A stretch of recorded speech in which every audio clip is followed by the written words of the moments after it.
আসসালামু আলাইকুম রহমতুল্লাহ। প্রিয় দর্শক, ব্রেকিং নিউজ। তারাবি নামাজ চলাকালীন অবস্থায় বিএমপি সন্ত্রাসীরা মসজিদে ঢুকে আমাদের শিবিরের সেক্রেটারিকে টেনে হিঁচড়ে বাইরে নিয়ে এসে তার উপর হামলা করেছে। খুবই মর্মান্তিক ঘটনা। প্রিয় দর্শক, ভিডিওটি প্রচুর পরিমাণ শেয়ার করেন। কোথায় ঘটনাটি ঘটেছে আমি বিস্তারিত একটু আপনাদের সামনে পড়ে শোনাচ্ছি, আপনারা ভিডিও শেয়ার করে দেন। আক্রান্ত যিনি হয়েছেন সেই ব্যক্তির নাম হচ্ছে মোহাম্মদ জিয়াদ। তিনি হচ্ছেন সেক্রেটারি বাউরিয়া ইউনিয়ন ছাত্র শিবির। বাউরিয়া ইউনিয়ন ছাত্র শিবিরের সেক্রেটারি তিনি, এবং বিএমপির হামলা করেছে। প্রিয় দর্শক, আক্রান্ত হওয়ার যে স্থান সেটা হচ্ছে বাউরিয়া জমির মাজির মসজিদ, 5 নং ওয়ার্ড, বাউরিয়া ইউনিয়ন। সময় হচ্ছে পবিত্র সালাতুর তারাবির চলাকালীন।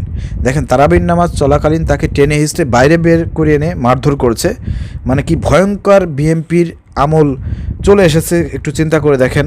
প্রিয় দর্শক, আমরা দেখতে পাচ্ছি সেই ফ্যাসিবাদের আমলেও অনেককে মসজিদ থেকে টেনে বের করে এনে মারপিট করা হয়েছে। প্রিয় দর্শক, অভিযুক্ত যারা এই মারপিটের সঙ্গে জড়িত ছিলেন প্রিয় দর্শক, তারা হচ্ছেন জাসিব, নীরব, নাইম, ইয়াবা জামালের নেতৃত্বে স্থানীয় বিএমপির কিছু নেতাকর্মী।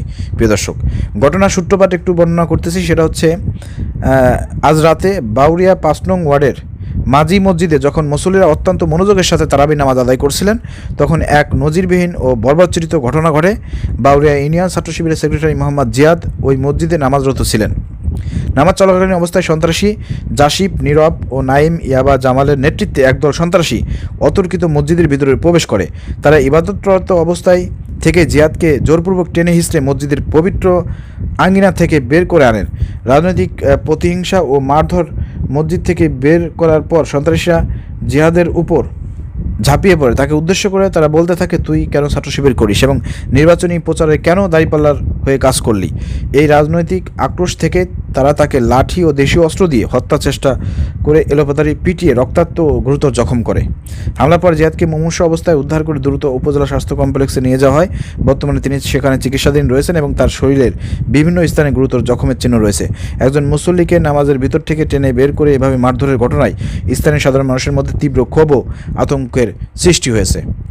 শুরু হয়েছে বিএমপির আমল। প্রিয় দর্শক, এসব সন্ত্রাসীদের বিরুদ্ধে আমাদেরকে রুখে দাঁড়াতে হবে। পুলিশ প্রশাসনের দৃষ্টি আকর্ষণ করছি, দ্রুত সন্ত্রাসীদেরকে গ্রেপ্তার করে আইনে আওতায় আনতে হবে।